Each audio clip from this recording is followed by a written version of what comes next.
جی استاد محترم سے میرا سوال نبی صلی اللہ علیہ وسلم کی فضیلت سے متعلق ہے کہ کسی نبی کا دوسروں پر کلی فضیلت رکھنا تفریق بین الرسل کیسے ہے، کیونکہ قرآن خود بعض رسولوں کو اولو العزم رسول کہتا ہے۔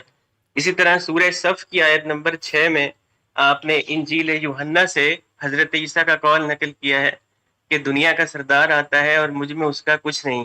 اسی طرح سے کچھ حدیث بھی ہیں جس میں نبی صلی اللہ علیہ وسلم خود کو اولاد آدم کا سردار، مقام محمود، شفاعت کبریٰ، لواء الحمد اور جنت میں سب سے پہلے داخل ہونے والے فرماتے ہیں۔ اسی طرح معراج میں آپ نے انبیاء کی امامت فرمائی، تو اگرچہ یہ رویا ہو یا جسمانی، تو اس میں آپ تھوڑی وضاحت فرما دیجیے گا۔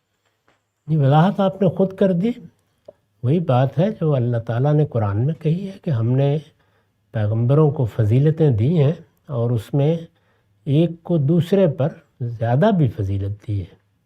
یہ بات تو اصول میں معلوم ہو گئی۔ اب کس کو کیا فضیلت حاصل ہے، یہ آپ نے بہت سی باتیں قرآن حدیث سے رسول اللہ کے بارے میں بیان کر دیں، لیکن خود رسالت مآب صلی اللہ علیہ وسلم نے جب اس سوال کا جواب دے دیا ہے، اور وہ بھی روایتوں میں نقل ہو گیا ہے، اور صحیح روایتوں میں نقل ہو گیا ہے، یعنی فن حدیث کی روح سے جن روایتوں کو صحیح کہا جا سکتا ہے، تو پھر اس پر اپنی طرف سے کچھ کہنے کی جسارت نہیں کرنی چاہیے۔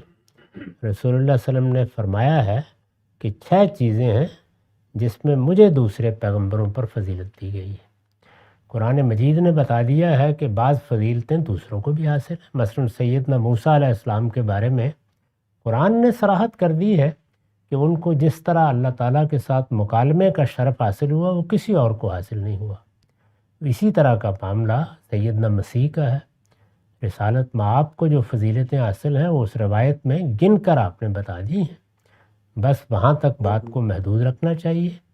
جب آپ نے خود ایک سوال کا متعین جواب دے دیا تو پھر اس کو میری یا آپ کی طرف سے موضوع نہیں بننا چاہیے۔